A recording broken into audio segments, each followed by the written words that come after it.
Selamat pagi sahabat Mido, kembali lagi dengan saya Irna dalam acara Bincang Santai. Bagaimana keadaannya sahabat Mido? Semoga semuanya dalam keadaan sehat walafiat ya.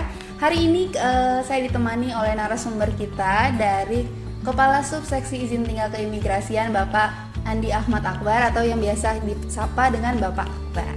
Bagaimana kabarnya Bapak? Alhamdulillah sehat.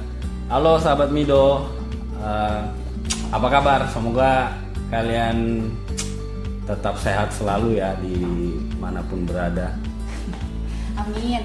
Nah saat ini kalau misalnya sebelumnya kita membicarakan tentang izin paspor, maka ini yang ditunggu-tunggu oleh sebagian sahabat Mido. Kita akan membahas tentang izin tinggal keimigrasian bagi orang asing, baik yang berada di Indonesia maupun yang berada di luar Indonesia. Nah sebelumnya saya mau mengingatkan kembali bagi sahabat Mido untuk silahkan menuliskan pertanyaan di kolom komentar, karena pada akhir segmen kita akan memilih 3 orang sahabat Mido yang beruntung untuk mendapatkan giveaway kit, yaitu New Normal Kit dari Kantor Imigrasi kelas 1 non TPI Tangerang. Oke, tanpa panjang-panjang lebar lagi nih langsung aja ke narasumber kita ya. Oke, untuk Pak Akbar kita langsung tanya aja ya Pak ya. Boleh. Sekarang yang mau ditanyain, apa benar sekarang tuh pelayanan izin tinggal di Kanwil Tangerang udah dibuka? Ya, jadi benar Irna, saat ini tuh sudah ada aturan terbaru dari Direktorat Jenderal Imigrasi tentang tata kenormalan baru. Ya, nomor suratnya sih di IMI GR.01 01/1102 tahun 2020, di mana surat edaran ini memang sudah berlaku sejak 13 Juli 2020, yang artinya hari Senin kemarin sudah kita jalankan. Ya. Jadi sejak tanggal 13 Juli kemarin, Betul. sudah mulai kegiatan Pelayanan izin normal, tinggal. ya, Oke. sudah normal. New normal. New normal, ya. Tatanan normal baru. Oke. Nah, poin-poinnya apa aja sih nih Pak? Jadi inti dari surat edaran ini tuh mengakomodir pertama untuk perpanjangan izin tinggal. Nah, izin tinggal di sini termasuk untuk sahabat Mido misalkan yang punya teman memiliki indeks visa 211 ataupun 212 ataupun yang pemegang kartu APEK atau EBTC. Nah, itu dapat diperpanjang. Oke. Jadi Dan izin tinggal terbatas pun bisa diperpanjang dan izin tinggal tetap.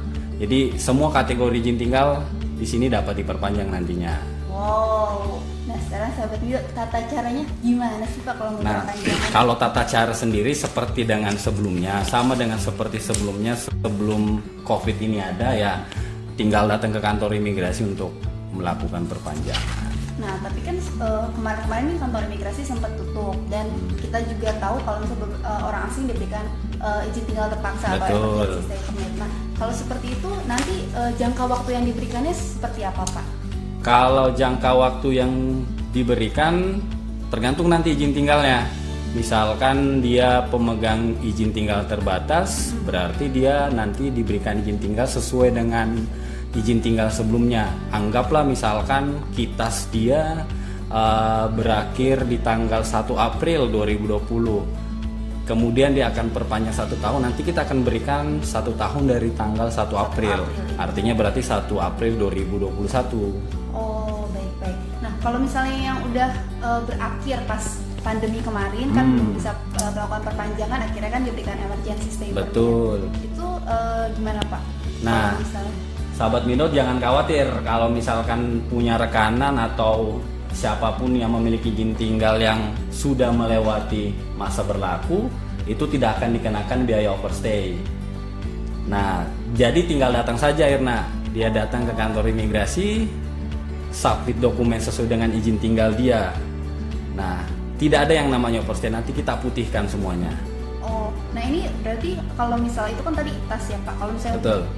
ITK atau FOA bisa nggak Pak? Sama, ITK dan FOA juga bisa. Seperti yang saya jelaskan di awal tadi, ITK itu masuk dalam indeks izin tinggal kunjungan. FOA juga sama, dan 212 juga sama, masuk ke dalam izin tinggal kunjungan. Nah, kalau misalnya mereka udah expired, kalau misalnya FOA kan dari misalnya dia expire dari tanggal 1 April nih Pak. Ya. Itu diberikannya, kalau tadi ITAS kan 1 April setahun kemudian. Betul. Nah, itu kalau misalnya FOA seperti apa Pak? Kalau FOA nanti diberikan sejak tanggal pengajuan. Anggaplah dia mengajukan tanggal 13 Juli, akan kita berikan 30 hari dari 13 Juli tadi. Oke. Oke, jadi diberikan perpanjangan selama 30 hari mulai dari tanggal pengajuan permohonan ya Pak ya. Betul. Dan tadi tidak ada biaya overstay. Tidak ada biaya overstay. Oke. Nah ini harus mengajukan permohonan paling lambat kapan Pak? Nah ini perlu diketahui oleh sahabat Mido. Jadi untuk perpanjangan izin tinggal ini memang diberikan batas waktu, yaitu 30 hari sejak diberlakukannya surat edaran dari Direktorat Jenderal, yaitu sampai dengan 11 Agustus. Jadi orang asing wajib melakukan perpanjangan izin tinggalnya sampai dengan 11 Agustus.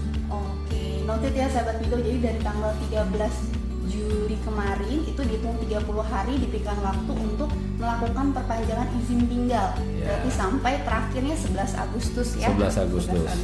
Nah Pak, kalau misalnya tadi kan yang bisa diperpanjang, ada nggak sih Pak izin tinggal yang nggak bisa diperpanjang Pak? Nah ini juga perlu diketahui oleh sahabat Mido, ada izin tinggal yang tidak dapat diperpanjang. Contohnya misalkan bebas visa kunjungan singkat atau mungkin dikenal dengan BVKS. Nah itu yang tidak boleh diperpanjang. Nah untuk orang asing pemegang bebas visa kunjungan singkat ini wajib meninggalkan wilayah Indonesia 30 hari sejak diberlakukan surat edaran ini. Artinya dia batas maksimal tinggal di sini 11 Agustus juga. Jadi dia harus wajib keluar wilayah Indonesia. Dan ITAS yang sudah sampai ITAS ke-6 juga tidak dapat diperpanjang. Jadi dia wajib juga untuk keluar. Jadi ada dua tadi, BPK dan ITAS yang sudah sampai ITAS ke-6 yang sudah tidak dapat diperpanjang. Jadi untuk yang tidak bisa diperpanjang, ingat-ingat ya sahabat Mido, diberikan waktu 30 hari untuk meninggalkan wilayah Indonesia. Nah, ya. Terus kalau misalnya ini Pak, kalau yang dalam keadaan terpaksa orang asing tersebut harus mengambil visa di luar negeri, itu gimana ya Pak? Nah, di dalam surat edaran ini sahabat Mido memang dijelaskan bahwasannya orang asing nanti bisa mengambil visa di kantor imigrasi sesuai dengan domisilinya. Nah, namun mekanismenya tetap mendapatkan persetujuan visa dari Direktorat Jenderal Imigrasi, dalam hal ini Subdit Visa. Jadi nanti mekanismenya adalah mendapatkan persetujuan visa, kemudian dia datang ke kantor imigrasi sesuai dengan domisili dia.